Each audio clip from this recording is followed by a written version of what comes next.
लब्बैक लब्बैक जहां उम्मत लेंगे पुकारा मोहम्मद हमें जानो दिल से प्यारा मोहम्मद मोहम्मद के हमगे हमारा मोहम्मद अल्लाहुम्मा सल्ली अला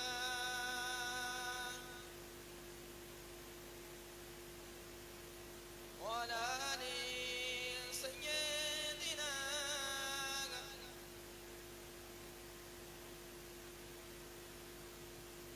قال الله تعالى في كلامه المجيد والفرقان الحميد إن الذين يؤذون الله ورسوله لعنهم الله في الدنيا والآخرة وأعد لهم عذابا مهينا قال رسول الله صلى الله عليه وسلم من أحب سنتي فقد أحبني ومن أحبني أحبه الله ومن أحبه الله كان معي في الجنة بأرق حاضرات الحديث আল্লাহ বলা গণেরা যুবকেরা তরুণেরা মুরব্বিয়ান বাপজানেরা পর্দা নাসিনা দূরে অবস্থিত আমার মা ও বোনেরা আজকের জলসার নির্বাচিত নির্ধারিত একনিষ্ঠ কমিটি সাহেবান বিভিন্ন গ্রাম বিভিন্ন পাড়া থেকে আগত আমার ফুরফুরা শরীফের মুজাদ্দিদুল জামান হুজুরে সিলসিলার মুরিদ মুতাকিদিন পাগল আল্লাহ পাক আমাকে আপনাকে পৃথিবীর সকল প্রকারের নোংরা কাজ থেকে দূরে সরিয়ে এমন একটি সুন্দরতম পাক মজলিসে বসে কোরআন ও হাদিসের কিছু বাণী সেই স্রষ্টার দরবারে জানায় লাখে লাখে শুকরিয়া সকলে বলি আলহামদুলিল্লাহ তারপর পরে তাহারে হাবিব সৈয়দুল মুরসালিন যাকে না সৃষ্টি করিলে মহান আল্লাহ তাম পৃথিবীর কিছুই সৃষ্টি করতেন না সে বিশ্ব নবীর দরবারে জানায় ভারতবর্ষের জমিন থেকে অজস্র দরুদ সকলে বলি সাল্লাল্লাহু আলাইহি ওয়াসাল্লাম। শুরুতে কোরআনের একটি আয়াত আপনাদের সামনে রেখেছি পীর নবীর সোনার জবানে বর্ণিত অসংখ্য হাদিসের ভিতর হইতে একটি হাদিসের টুকরা আপনাদের সামনে রেখেছি মহান আল্লাহ তৌফিক দিলে তার উপরেই কিছু আলোচনা রাখবো ইনশাআল্লাহ। মহান আল্লাহ বললেন ইন্নাল্লাযীনা ইউযুনাল্লাহা ওয়া রাসূলাহু যারা পৃথিবীর জমিনে আল্লাহ এবং আল্লাহ পাকের নবী ও রাসূলকে ব্যথা দেয় কষ্ট দেয় দুঃখ দেয় লাআনাহুমুল্লাহু ফিদ দুনিয়া ওয়াল আখিরাহ তাদের জন্য আল্লাহ পাকের লানাত দুনিয়াতে এবং পরকালে শুধু লানাত নয় মহান আল্লাহ তার পরেই বললেন ওয়া'আদ্দা লাহুম আযাবাম মুহিনা তাদের জন্য পরকালে রয়েছে কঠিন শাস্তি কঠিন আযাব। প্রিয় রাসূল সোনার জবানে বললেন মান আহাব্বা সুন্নতি ফাকাদ আহাব্বানি যে ব্যক্তি আমি নবীর সুন্নতকে আঁকড়ে ধরবে সে যেন স্বয়ং আমি রাসূলকেই মহব্বত করলো নবীকে প্রকৃত অনুসরণ করলো আর ওমান আহাব্বানি আহাব্বাহুল্লাহ আর যে ব্যক্তি আমি নবীকে আমাকে প্রকৃত অনুসরণ করার মতো অনুসরণ করলো স্বয়ং আল্লাহ পাক সেই ব্যক্তিকে ভালোবাসলো। বলুন না সুবহানাল্লাহ। হুজুর তার পরেই বললেন, শুধু তাই নয়, আমি নবী আর সেই ব্যক্তিটি কি কিয়ামতের ময়দানে পাশাপাশি যেমন থাকবো, পরকালে আমি নবী আল্লাহ পাকের জান্নাতে উভয়েই পাশাপাশি থাকবো। বলুন না আল্লাহুম্মা আমিন। তাহলে আমাদেরকে এমন কিছু করতে হবে যাতে করে রাসূলুল্লাহর সুন্নাত আমাদের থেকে বর্জন না হয়, সেদিকে আমাদের খেয়াল রাখতে হবে। এমন কিছু করতে হবে আমাদেরকে যাতে করে আল্লাহ পাকের রাসূল আমাদের উপরে অসন্তুষ্ট না হয়। যেমন নবী সাল্লাল্লাহু আলাইহি ওয়াসাল্লামকে মহব্বত করেছিলেন, ভালোবেসেছিলেন বিশ্বনবী সাহাবায়ে কেরাম। বিশ্বনবী বললেন, আসহাবিকা নুজুম বিআইয়িহিম ইক্তাদাইতুম ওয়া ইহতাদাইতুম। আমার সাহাবারা হলো এক একটি আসমানের চন্দ্রের ন্যায়, তারকার ন্যায়। ফলে তোমরা যাকে অনুসরণ করবে তোমরা হেদায়েত প্রাপ্ত হবে। বলুন না সুবহানাল্লাহ। তো আমাদেরকে বিশ্বনবীর সাহাবাদেরকে ফলো করতে হবে, অনুসরণ করতে হবে। বিশ্বনবীর সাহাবারা বিশ্বনবীকে কেমন ফলো করেছিলেন, আর আজকে আমরা সেই নবীর দিন পেয়ে আজকে আমরা পৃথিবীর জমিনে কি শুরু করে দিয়েছি। বিশ্বনবীর মহব্বতে, বিশ্বনবীর ভালোবাসায় মরা গাছ পর্যন্ত কেঁদেছে, মরা গাছ পর্যন্ত কেঁদেছে। আল্লাহ নবী মদিনার মসজিদে জুমার দিনে খুতবা দেওয়া শুরু করে দিলেন। ও যুবকেরা, ও মুরব্বি বাপ জানেরা, ভাইরা বোনেরা, মহিলারা, আল্লাহ নবী মদিনা শরীফের মসজিদে জুমার দিনে খুতবা দেওয়া শুরু করে দিলেন। সাহাবাদের ভেতরে কথা শুরু হয়ে গেল, সাহাবাদের ভেতরে কথা কাটাকাটি হয়ে গেল। হযরতে উসমান রাদিয়াল্লাহু তাআলা আনহু আল্লাহ নবীকে জানিয়ে দিলেন, ইয়া রাসূলুল্লাহ, হাবিবাল্লাহ, ইয়া রাসূলুল্লাহ, হাবিবাল্লাহ, আগামী সপ্তাহ থেকে আপনি যখন জুমার দিনে খুতবা শরীফ দেবেন, উস্তুনে হান্নানার উপরে ওই শুকনো খেজুর কাটে গেলান দিয়ান খুতবা দেবে না। সাহাবাদের ভিতরে কথা শুরু হয়ে গেল, ইয়া রাসূলুল্লাহ, আগামী সপ্তাহ থেকে আপনি আর উস্তুনে হান্নানার উপরে টেক লাগিয়ে খুতবা দেবেন না। উস্তুনে হান্নানা হলো মদিনার মসজিদে নববী শরীফে মেহরাবের পাশে রাখা একটি শুকনো খাজুর গাছের গুড়ি। বিশ্বনবী জুমার দিনে সেই শুকনো খাজুর গাছের গুড়িতে হেলান লাগিয়ে টেক লাগিয়ে খুতবা দিতেন। সাহাবাদের মধ্যে কথা শুরু হয়ে গেল, ইয়া রাসূলুল্লাহ, আগামী সপ্তাহ থেকে, আগামী জুমার দিন থেকে আপনার জন্য আর উস্তুনে হান্নানার উপরে টেক লাগিয়ে খুতবা দিতে হবে না, আমরা একটা কাঠের ব্যবস্থা করে দেব, তাতে আপনি টেক লাগিয়ে খুতবা দেবেন। আল্লাহ নবী পরের সপ্তাহে জুমার দিনে খুতবা দেওয়া শুরু করে দিলেন।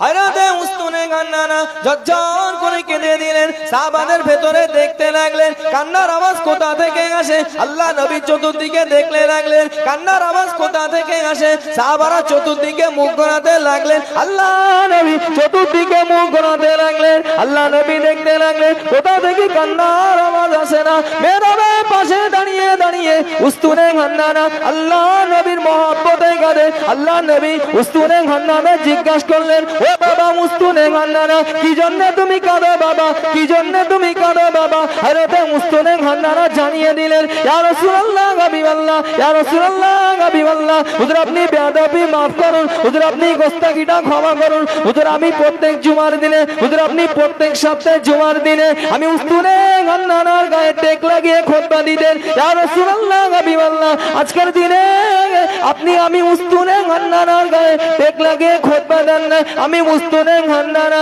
আপনার সবার পাবো না, এই মনের দুঃখে আমি উস্তুনে হান্নানা কাঁদি। জোরে বলুন সুবহান, আর একটু জোরে বলো সুবহান। উস্তুনে হান্না বলছে, ইয়া রাসূলুল্লাহ, আপনি প্রত্যেক সপ্তাহে জুমার দিনে আমি উস্তুনে হান্নানার গায়ে টেক লাগিয়ে খুতবা দিতেন ইয়া রাসূলুল্লাহ। হুজুর আপনি তো আজকে থেকে আর মুস্তুনে হান্নানার গায়ে টেক দেন না হুজুর। হুজুর আমি আপনার গায়ের স্পষ্ট না পেয়ে আমি উস্তুনে হান্নানা কাঁদি হুজুর। হুজুর আমি উস্তুনে হান্নানা যে আপনার গায়ে মাস আপনার পবিত্র নুরানি জিসমের চেহারা স্পর্শ আমি উস্তুনে হান্নানা যে আর পাবো না হুজুর, সেই দুঃখে আমি উস্তুনে হান্নানা কাঁদি। আল্লাহ নবী জানিয়ে দিলেন, ও বাবা মুস্তুনে হান্নানা কি করলে তুমি শান্ত হবে বাবা, কি করলে তুমি চুপ করবে বাবা। হযরতে মুস্তুনে হান্নানা জানিয়ে দিলেন, ইয়া রাসূলুল্লাহ হাবিবাল্লাহ, ইয়া রাসূলুল্লাহ হাবিবাল্লাহ, আল্লাহ পাকের নবী হুজুর আপনি বেয়াদবি maaf করুন, হুজুর আপনি গোস্তকিটা ক্ষমা করুন। হুজুর আমি মুস্তুনে হান্নানার মনের আশা, হুজুর আমি মুস্তুনে হান্নানার মনের চাওয়া আল্লাহ পাকের জান্নাতে আপনি যখন জান্নাতে প্রবেশ করবেন আপনার সাথে করে নিয়ে আমি মুস্তুনে হান্নানাকে নিয়ে যাবেন। জোরে বলুন সুবহান, আর একটু জোরে বলুন সুবহানাল্লাহ। উস্তানে হান্না বলছে, ইয়া রাসূলুল্লাহ দুনিয়ার জমিন হয়তো আপনার স্পর্শ আমি আর পাবো না, তবে আমি উস্তানে হান্নানার মনে বড় আশা পরকালে আপনি যখন আল্লাহ পাকের দয়ার জান্নাতে যাবে আপনাকে আমাকে আপনার সঙ্গে করে নিয়ে যেতে হবে ইয়া রাসূলুল্লাহ। আল্লাহ নবী কথা দিলেন, তবেই উস্তুনে হান্নানা শান্ত হলেন। চিন্তা করুন একবার, উস্তুনে হান্নানা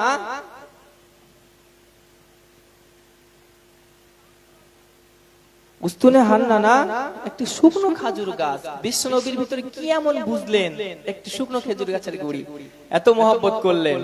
আজকে আমাদের ভিতরে অন্তর আছে, দিল আছে। আল্লাহ পাক বললেন, আলাম নাজআল লাহু আইনাইন ওয়া লিসানাহু শাফাতাইন ওয়া হাদাইনাহু নাজদাইন। আমি আল্লাহ পাক কি তোমাদের দেখার জন্য দুটো চোখ দেইনি? আমি আল্লাহ পাক কি তোমাদের কথা বলার জন্য একটি জবান জিহ্বাকে আমি আল্লাহ তোমাদের দেই না? আমি আল্লাহ পাক কি তোমাদের দুটো ঠোঁট দেইনি? অবশ্যই দিয়েছি। তাহলে চিন্তা করে যে উস্তুনে হান্নানা একটি শুকনো খেজুর গাছের গুড়ি বিশ্ব নবীর মহব্বতে ঝরঝর করে কাঁদছে। দুনিয়া থেকে রাসূলের পাশে জান্নাতে থাকবে এমন সার্টিফিকেট অর্জন করলে। আর আজকে আমাদের চোখ আছে, কান আছে, জিহ্বা আছে, অন্তর আছে, আল্লাহ সব দিয়েছে আমাদেরকে। তারপরও আমরা বুঝেও না বোঝার ভান করি, শুনেও না শোনার ভান করি, দেখেও না দেখার ভান আমরা করি। এই কারণ বলেন বিশ্বনবীকে আমরা কেমন মেনেছি? আর সাহাবারা বিশ্বনবীকে কেমন মেনেছিলেন? বিশ্বনবীকে আমরা কেমন অনুসরণ করেছি? আর সাহাবায়ে কেরাম রাদিয়াল্লাহু আনহু আজমাইন তারা কেমন অনুসরণ করেছিলেন? যদি আমরা সাহাবাদের দিকে ফলো করি তাহলে বুঝতে পারবো যে সাহাবারা রাসূলকে কেমন অনুসরণ না জানি করেছিলেন।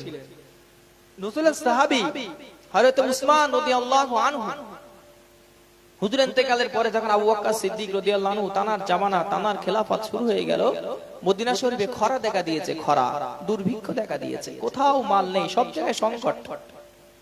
উসমান গনি ধনাঢ্য ব্যক্তি, উসমান গনি সেই দিন এত দান করলেন, এত দান করলেন। উসমান গনি রাদিয়াল্লাহু আনহু আবু বকরের জামানায় এত পরিমাণে দান করলেন, সেই রাতে ইবনে আব্বাস আব্দুল্লাহ ইবনে আব্বাস স্বপ্ন দেখা শুরু করে দিলেন। আব্দুল্লাহ ইবনে আব্বাস স্বপ্ন দেখছে,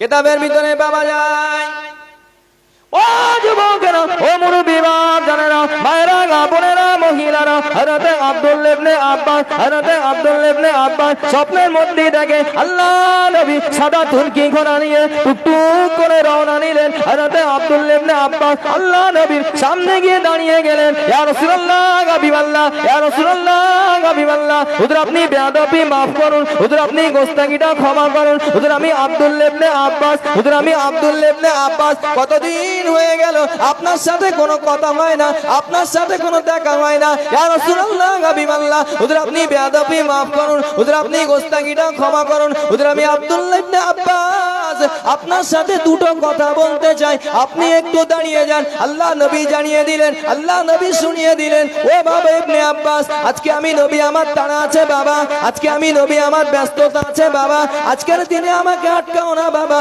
আমার উসমান আল্লাহর দিনের জন্য যে দান খানা করেছে, আল্লাহ পাক এত খুশি হয়ে গিয়েছে, আমার আমার উসমানের জন্য রব্বুল আলামিন আল্লাহ পাকের জান্নাতে ওলিমার ব্যবস্থা করেছে।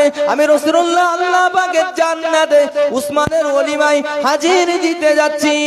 জোরে বলুন সুবহান, আর একটু জোরে বলুন সুবহানাল্লাহ। আব্দুল্লাহ ইবনে আব্বাস স্বপ্ন যোগে দেখছে বিশ্বনবী সাদা তুর্কি ঘোড়ার পিঠে সেবার হয়ে কোথায় যাচ্ছেন। আব্দুল্লাহ ইবনে আব্বাস রাদিয়াল্লাহু আনহু তিনি বলছেন, ইয়া রাসূলুল্লাহ, ইয়া হাবিবাল্লাহ, হুজুর আপনার সাথে কতদিন হয়ে গেল দেখা হয় না, সাক্ষাৎ হয় না, হুজুর একটু দাঁড়ান হুজুর। বিশ্বনবী বললেন, ও বাবা ইবনে আব্বাস, আজকে আমি নবী, আমাকে আটকাও না, আজকে আমার ব্যস্ত আছে, তাড়া আছে।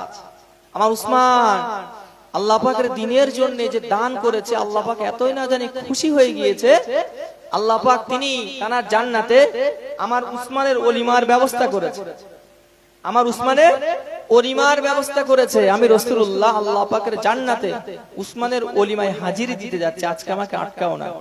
চিন্তা করেন রাসূলের সাহাবে উসমান রাদিয়াল্লাহু আনহু কেমন মাকাম অর্জন করেছিলেন। সেই কারণেই তো আল্লাহ পাকের জান্নাতের ভিতরে টানার জন্য আল্লাহ পাক ওলিমার ব্যবস্থা করলেন। বলুন না সুবহানাল্লাহ। কে উসমান? যে উসমানকে বিশ্ব নবীর দুটো মেয়েকে বিয়ে দিয়েছে উসমানের সাথে। কিতাবে এসেছে রাসূল বললেন, আল্লাহ যদি আমার 40টা আওলাদ দিত, আমি 40টার সাথে আমার উসমানের বিয়ে দিতাম। বলুন না সুবহানাল্লাহ। একটা যদি আল্লাহ ডেকে নিতেন, আমি বিশ্ব নবী আরেকটার সাথে নেকা দিতাম। আল্লাহ যদি আরেকটারে তুলে নিতেন, আমি বিশ্ব নবী আরেকটার সাথে দিতাম। এই করে যদি আল্লাহ পাক 40টা মেয়ে আমাকে দিতেন, আমি রাসূলুল্লাহ 40টা মেয়েকে আমি উসমানের সাথেই বিয়ে দিতাম। বলুন না সুবহানাল্লাহ। কেমন মাকাম নাদানি অর্জন করলে বিশ্বনবী এই কথা বলে। আর আজকে আমরা সমাজের বুকে যদি আমরা দৃষ্টি নিক্ষেপ করি, তাহলে আমরা দেখতে পাবো যে আমরা সব জায়গায় এগিয়ে আছি, শুধু দ্বীনের কাজে, কোরআনের মাহফিলে আমরা পিছিয়ে। আপনি তো বলবেন যে ঘন ঘন আগে জলসা হতো না, এখন ঘন ঘন সব জায়গায় জলসা হচ্ছে ঠিকই আছে, কিন্তু যে জলসাগুলো কিভাবে যে হচ্ছে, কিভাবে আঞ্জাম দিতে হচ্ছে, যারা এর পিছনে পরিশ্রম সময় দিচ্ছে, তারাই ভালো রকম বুঝতে পারছে যে আমরা দ্বীনের কাজে আজকে কতটা না পিছিয়ে আছে। আর রাসূলের সাহাবারা তারা নিজের জান মাল সবকিছুকে বিসর্জন দিয়েছেন, নিজের বিবি বাচ্চা সবগুলোকে। দুরূদ শরীফ আল্লাহুম্মা সাল্লি আলা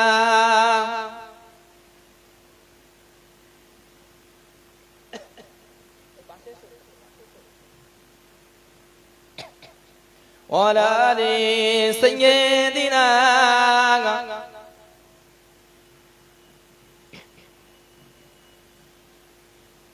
اللهم صل على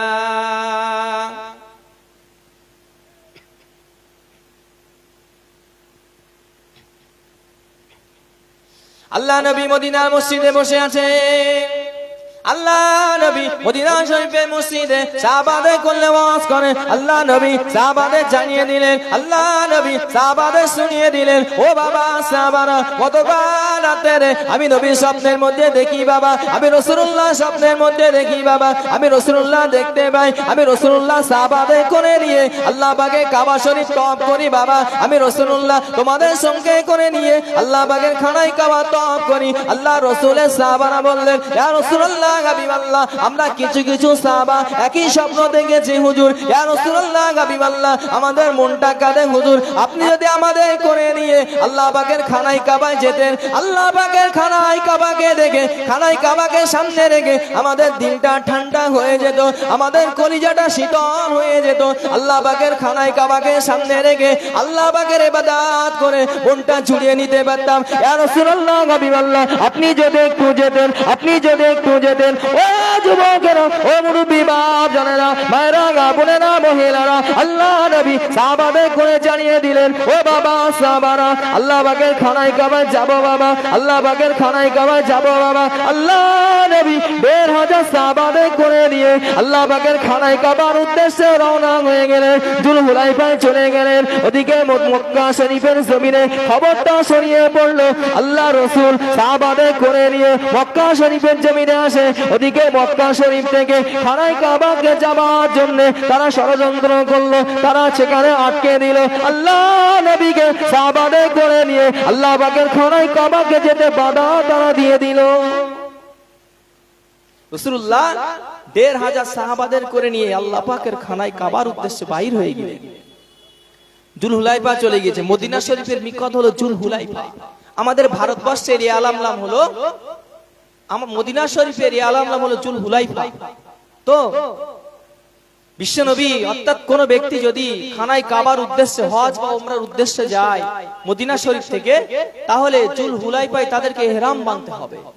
যদি জুলহুলাইফা বাদ দিয়ে জুলহুলাইফাতে ইহরাম ছাড়া যদি অতিক্রম করে, তাহলে তাদের একটা দাম ওয়াজিব হয়ে যাবে, দাম দিতে হবে।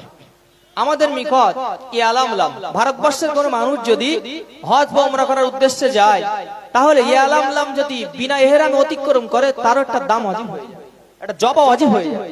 তো বিশ্বনবী সাহাবাদের করে নিয়ে ১,৫০০ সাহাবাদেরকে নিয়ে খানায় কাবার উদ্দেশ্যে রওনা নিলেন।